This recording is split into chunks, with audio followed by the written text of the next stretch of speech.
Hey guys, welcome back to Polyvlog. I'm proud of you. Yeah, well, what do you expect? Alright, so today we're going to be talking about being new to polyamory and how to broach it with your significant other in a way that I guess doesn't make them feel attacked, if that makes any sense.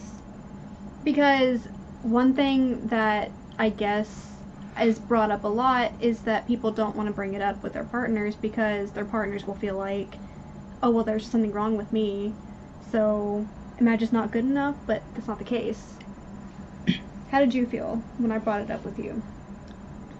I kind of felt the way you just described. Oh, yeah? Like, yeah, I was like, so does that mean I'm not enough for you? I definitely remember that being a problem. It's like, are your needs not, and I'm not meeting your needs, am I not enough to, like, satisfy you, I guess? Not just, like, sexually, but, like, just all around, like, all around that. Even now, 2 years later, you still have a bit of an issue, like when I was with Brad. Yeah. What were some of the issues that you were having? I guess a kind of jealousy and a being put off a lot is what I felt a lot of times, and that made me feel uncomfortable. What can partners, especially me, do to help mitigate that feeling like you're not getting, I guess, enough attention? I mean, I think you just kind of discuss it, like bring it out in the open. Don't just like hold it and bring it out in the open and be like, hey, I have a problem with this. Can you please cover this for me? It is really definitely important to bring it out in the open when you notice those feelings. We kind of didn't do that at first, and it kind of turned bubbled into over a it. fight. Yeah, it was bad. So when it comes to getting into polyamory and first bringing it up, how was my approach with me coming to you saying that I would like another partner? How did, aside from just a little, like some jealousy, how did that make you feel?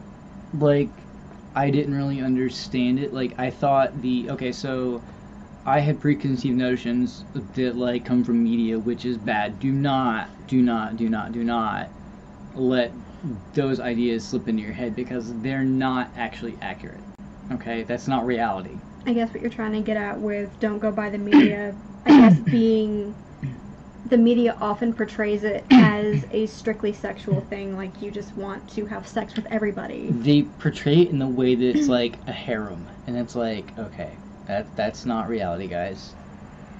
So, if we had to do it all over again, how would you want to be approached with the subject? How would you recommend somebody who is looking to introduce it into their relationship? I would say, like, give the resources first. Like, hey, I'm wanting to consider this. Will you look into these resources and let me know if this is something you're comfortable with? Because that's comfort. It's got to come first. How do you feel about, like, your partner introducing it in the way of, like, hey, have you ever heard of polyamory, and going about it that way? I think that's actually good because you have to, because if they've heard of it and they maybe have the media spin on it, like, look, this is what it actually is. Basically make sure everybody has a good understanding of things before it's introduced. Yes, because there are definitely toxic poly situations. Definitely. And it really comes down to a lot of people do use it as an excuse to cheat. Yeah. But that's not what it is. So, and don't feel funny about this. I'm going to take on your initial first take of poly stuff. It's like, how was that presented to you? Oh god, okay. So, I was introduced into polyamory in a very unhealthy situation with my ex-boyfriend just was looking for somebody to replace me with. And so, he kind of threw me into the situation without any communication, without any say-so, and gradually used it to push me out, and that's not polyamory. Like, if you want to be poly strictly because you just want to collect partners and you want all these people to have sex with, and that's not how you do that. So my introduction was, hey, you should go get a girlfriend. It's like, but I don't want to, that's cheating. Oh, well, no, it's not, because I'm giving you permission to, so it's okay. And my boundaries were ignored. We kind of like, at least I communicated things that would make me uncomfortable, and he did exactly what made me uncomfortable. And so basically it just came down to not very much communication between anybody. Was it ever actually explained what it was to you? No, it was not. So how did you come to, like, understanding what it actually was? So I came to understand polyamory at the end of, I guess, my first real long-term relationship with another ex that came after the one I just talked about. And it was because he moved away, and we didn't really get to see each other. And so my needs weren't being met, his needs weren't being met. And I remember the situation that I was in, and I was like, hey, so I'm going to do a little bit of research into this. And it really came down to just spending a lot of time online. I didn't have the benefit of having a community around me. Okay. Of people that knew anything about polyamory. Like, I just had to do a lot of Googling. I didn't really know that support groups and groups of poly people existed. Do you recommend that for people? I do. Okay. So, if you've got a Facebook, which you most likely do, and you're interested in polyamory, there are two groups that I can 100% recommend.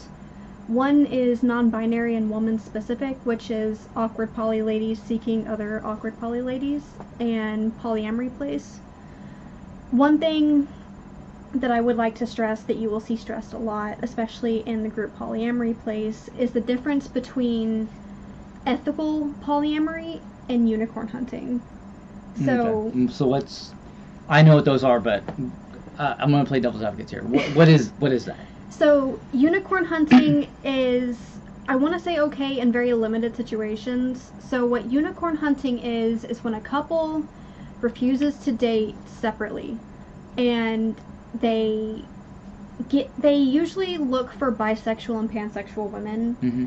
and put them in a really awkward situation of having to date both people. Okay. It is, so you'll also hear the word triad a lot, mm-hmm. and a lot of people mistake this for a triad. It is not. Is it the fetishization of it that's like the bad element in that? A lot of times, yes. It's very predatory. It makes bisexual women feel like prey. Okay.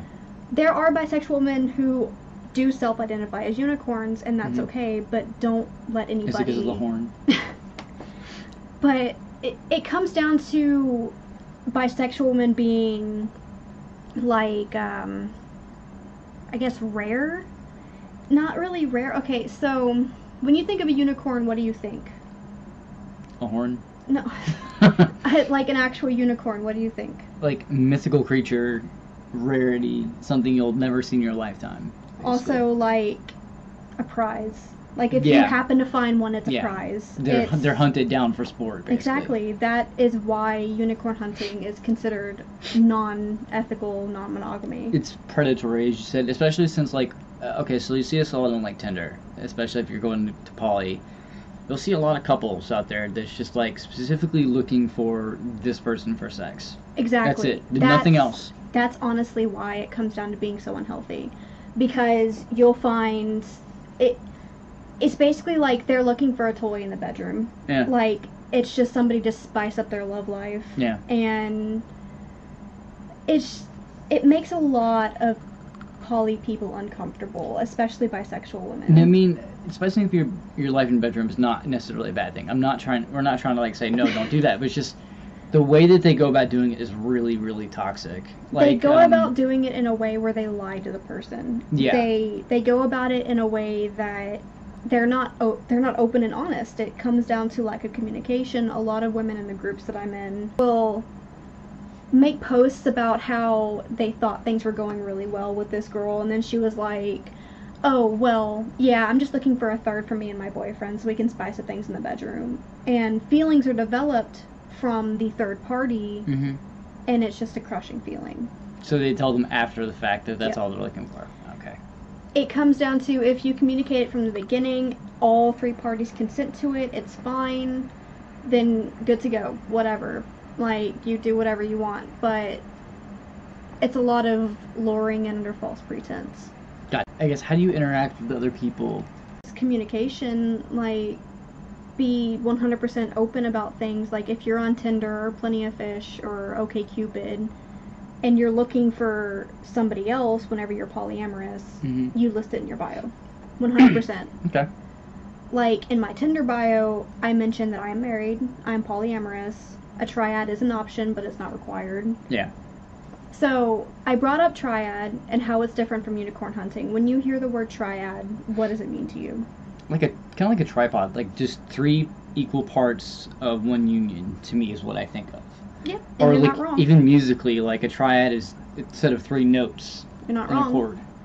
So, the difference between unicorn hunting and triads is, with a triad, it happens naturally. Like, say you and I did enter a triad, it would be somebody that you and I had talked to extensively, like, the feelings were naturally able that they to grow. agreed that, like, it was all 3 of us were like, okay, this is something we want to do. And it's not like the person is dating us as a unit. It's the person is dating you and the person is dating me. It's not like we're one person and we're being, like, dated together. And with a triad, if the third party wants to break it off with one of us, they're free to, while still being in a relationship with the other person. It's a flexibility issue. Yep. And if the break-off happens between one of the parties but not the other, then you enter what's called a V. And a V is a hinge. That's something I've never heard of before. So that's very important. So if you are dating separately and it's not a triad, what you call that is you call it a hinge and a V. So say you're dating somebody else and you're also with me.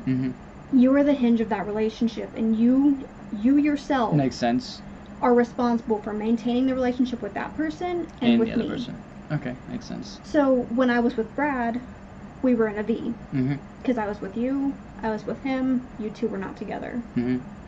And so what happened whenever we had the argument over that was because I was not maintaining the hinge properly. Gotcha. I was not balancing my relationships like I needed to.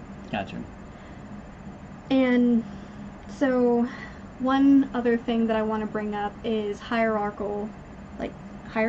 Mm-hmm. When it comes to polyamory, what is your opinion on a hierarchy in a polyamorous relationship? I think that's something, again, that needs to be discussed with each poly unit, because, like, if it's not, you can say, well, like, this person is the priority. Like, obviously, like, if some need comes up, and I think we've discussed this in previous video. I think the last Q&A that we did, we may have. So, like, it's basically, say, like, you need something, and what you need is important. I'm going to satisfy that need versus the need of something else. The need of someone else. So, with hierarchical polyamorous relationship, you have your primary partner. They're literally above everyone else. Like like your secondary partner and your tertiary partner is beneath, I want to say. And again, like, that's something unquote, that really has to be, like, understood about the group. It's like, hey, are you okay with this person always getting priority? Because I don't want to necessarily say they come second, because that sounds awful, and I personally don't like hierarchies when it comes to polyamory, because it does not feel fair. It doesn't feel like everything is evenly distributed. Right. However, that's not to say that somebody else doesn't benefit from hierarchies. I mean, I feel like it's this kind of thing that, like, especially if you're married, that's what you would tend to fall into naturally, because couples that are married, like, they have an established, like, you know, balance between themselves, and then pulling in a secondary or tertiary partner, you're getting partners that may not be as, like, in that balance. Yeah.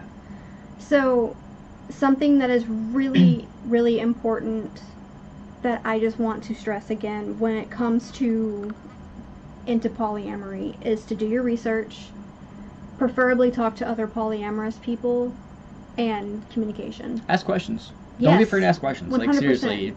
if you ever want to know something about how your partner's feeling, ask them questions. Don't just be like, I'm gonna bottle this up and I'm just gonna be a rage machine and blow up on them, because that doesn't work. That can end that relationship, in your primary relationship, and nobody wants that. A big thing is to communicate even whenever there's not an issue. Yeah. Oh yeah. It's usually like housekeeping, just checking up every now and then. Is every now and again just like, hey, so how are you feeling? Like, is there anything that's going on? Like, any jealousy, anything you want to talk about? And that should go for any relationship, not just polyamory, but polyamory is a little bit harder to maintain if you don't have that communication. Now, I will say too, you mentioned earlier as far as like the hinge kind of thing. Though it does depend on the hinge to maintain both partners, but at the same time, it also depends on that partner's relationship with them and the other person's relationship with them too. Like, it also maintained together. Like, so like say that we did have a hinge or a V thing. Yes, I would have to maintain my relationship with you, but you would also maintain your relationship with me. Exactly. Same thing for another partner if I had one. I'm not just saying that, like, what I mean by that is if you were in a relationship with me and you're in a relationship with somebody else, if you two have a fight, it's not my job to step in. Yeah, yeah. That's the only thing. If you are considering polyamory, especially if you know somebody else who is polyamorous, go talk to that person.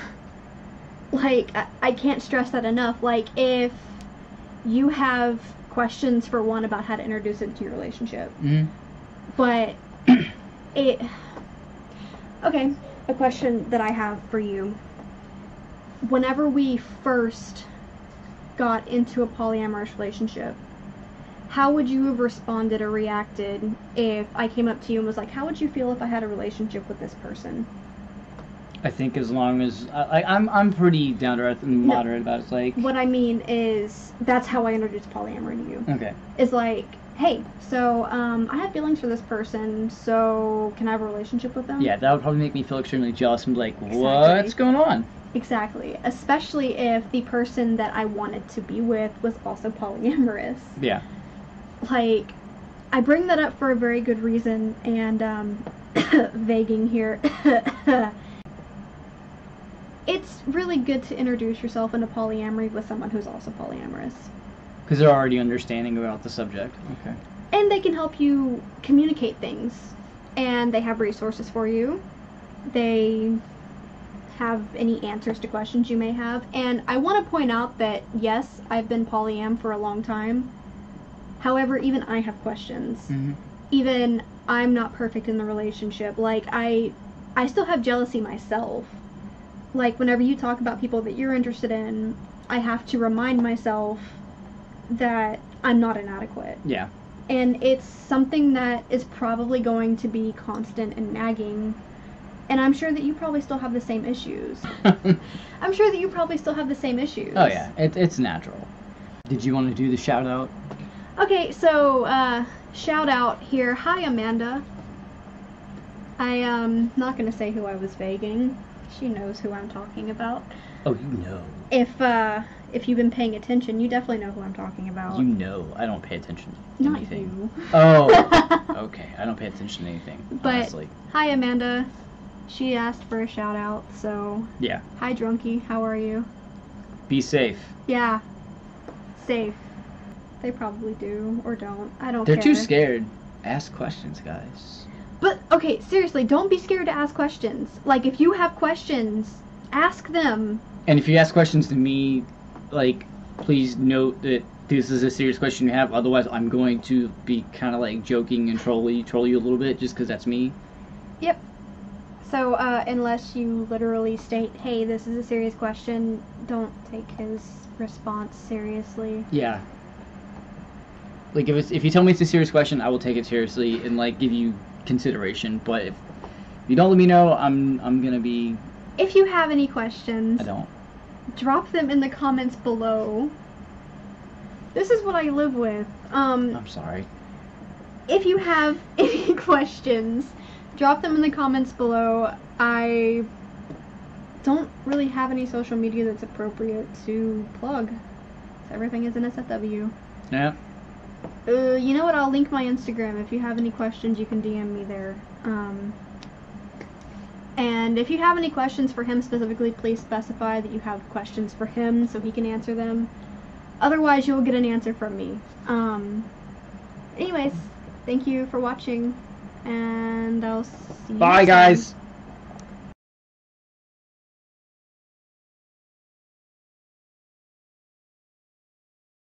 Good job, Agatha Christie. Yeah, shit fannies. Be a Oh smart my ass. God, my chin's getting... Oh.